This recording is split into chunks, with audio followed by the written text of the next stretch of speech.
Hi, I'm Steve Hayes, and I'm the BestNow intern here at Peers.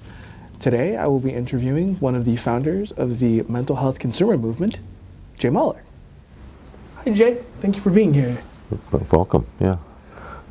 My purpose for doing this is to just understand better how you got started in the movement and what took place in your life that helped you to come to understand that you wanted to even start a movement like this. Mm-hmm. Okay. Well, I grew up in Hayward, California. 1946 is when I was born, and when I grew up, I had a pretty happy childhood. My dad was a truck driver, and he delivered eggs, and every summer I would go on the route with him, which was a lot of fun. But I grew up in an area in Hayward on the other side of the tracks. We weren't a very wealthy family. We were kind of renting, and we didn't have a lot of resources, but enough to live on. But grew up in a Latino Caucasian neighborhood. So that was until 18 or so. I had a very good childhood, I would say. Very good childhood. Mm-hmm. How exactly did the ideas of the free speech movement that was occurring around that same time in the 60s influence you as you were organizing the movement? Well, where I had a very happy childhood, I was very naive. I mean, I didn't know very much about what was going on in the world in terms of racial discrimination or civil rights movement. So I started Cal Berkeley pretty naive, and that summer I was actually getting involved in political work because I wanted to major in political science. And then at 18, as a freshman, it was a major cultural shock, kind of seeing the racism and the discrimination and all the attitudes that people had toward people that were oppressed. And so there was that cultural shock, I think, that caused me to have a nervous breakdown that ended up causing me to go into the psychiatric hospital around that time. When did you get to Cal Hospital? How did you get there? I remember thinking I had these great realizations about life. I remember wanting to go tell my parents about these great realizations. Keep in mind, I had gone about 6 nights without any sleep at this time. I was having some very unusual thinking, and so I got as far as this Lake Temescal and decided, this is probably late October, mid-October, it was still a warm day, and so I decided to take a swim in the nude. And that wasn't really popular at Lake Temescal at that time.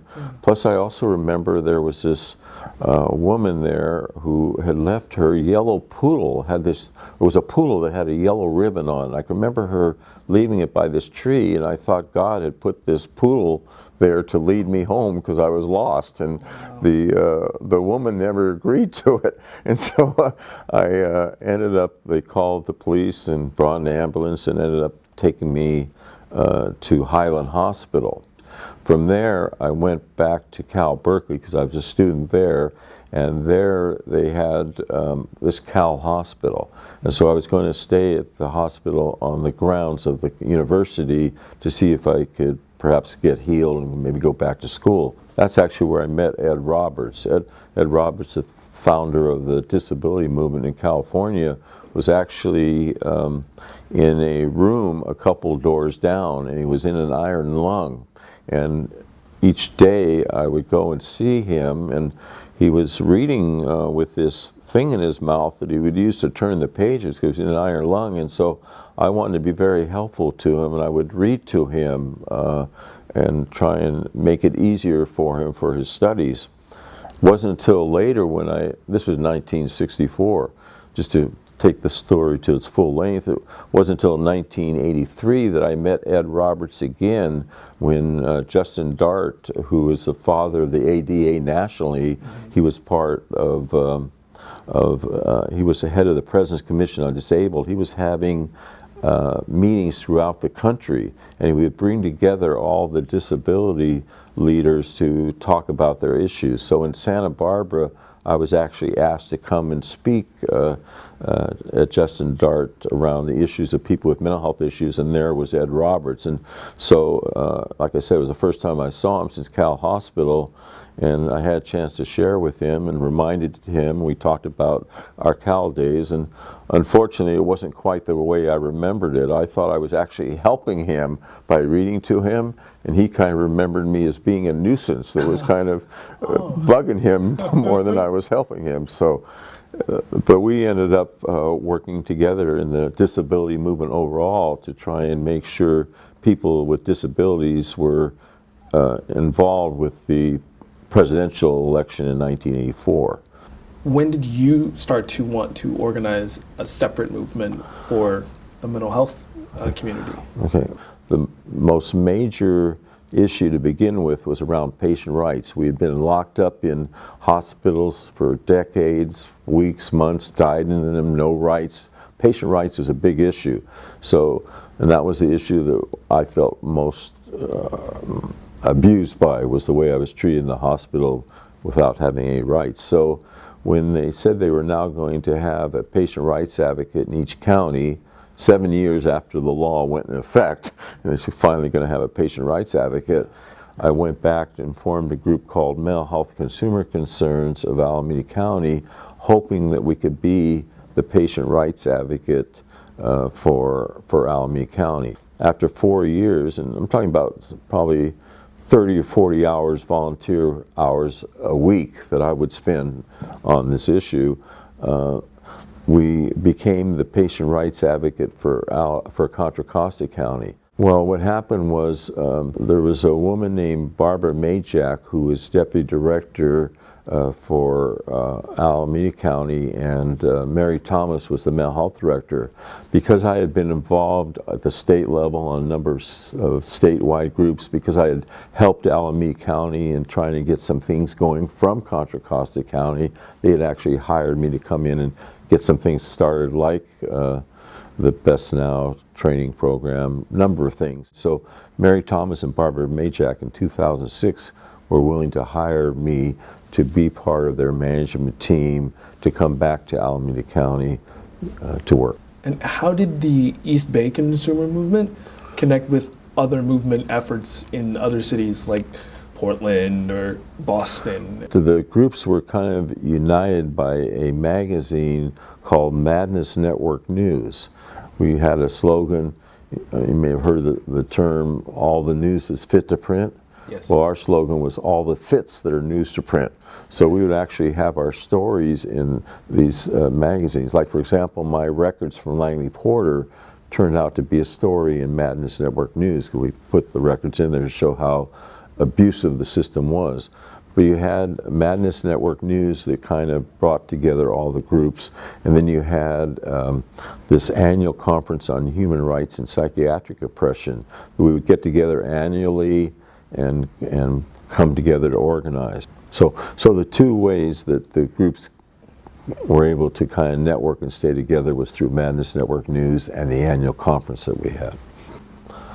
And seeing that it's such a movement now, and it's called a movement now, did you always set out to create a movement? And do you see it as a movement now? Yeah, we always saw our movement as a civil rights movement. We felt that we were among the most oppressed people in society. The numbers of us that are homeless, the number that end up in jails, the number that, we die earlier.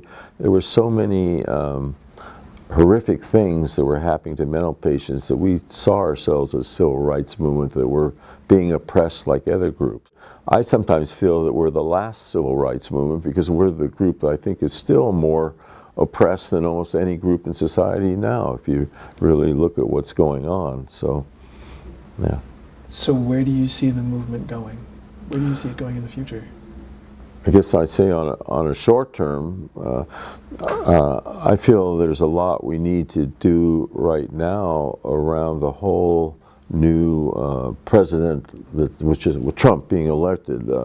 To me, it's people with mental health issues are going to be affected by the cutback in Affordable Care Act. They're going to be cut back by the police power. I'm saying the police power that may cause more of us with mental health issues to end up in jail. The immigrant situation, you know, can you imagine if you have a mental health issue and you're a Muslim wanting to get into this country, or if you're Latino wanting to become a citizen and you have a mental health issue, we could see Trump going after that group first. So in the short term, where does the mental health movement need to go right now? We need to really speak up and fight for our rights around a very potential bad Trump administration. Sometimes we took 2 steps forward, then we take a step backwards. I feel we're going through a step backwards. But irregardless of the Trump administration, I mean, I think we need to focus some heavy energy on that right now. But irregardless from that, the mental health system is still very much a kind of a medical model. It's still too much, in my opinion, focusing on illness rather than wellness, you know, disability instead of ability. And so, to me, we need to make sure we deal with the issues that are still important to people with mental health issues that we're still lacking in. Fighting stigma and discrimination. There's so much prejudice and discrimination toward mental health issues. All of us that end up in homeless. Issues like trauma that still isn't being addressed. So many of our mental health problems could be better explained by a social approach, like issues of trauma or racism or coming back from a war. So we need to address the issues of trauma, poverty, those issues. There's still so much that needs to be done to have us have our fair share of the American dream. You know, we're still kind of the tail end of the dog, like I said, or the pariahs of society in many ways. What inspires you? What keeps you going? Well, unfortunately, we have a long ways to go to get people to feel they're getting their fair share of what they need to live on and exist on, and there's so much more that still needs to be done. And then I kind of do a reverse discrimination. I only tend to hang out with people that have mental health issues. So all my relationships, I mean, the friends, the people I have, the people I've seen, the struggles they go through, it's hard to see. Struggles, sometimes I get emotional, but the struggles you see people go through and their needs not being met, I mean, you can't help but want to keep going, because you just know that their lives could be better if they could get a fair share.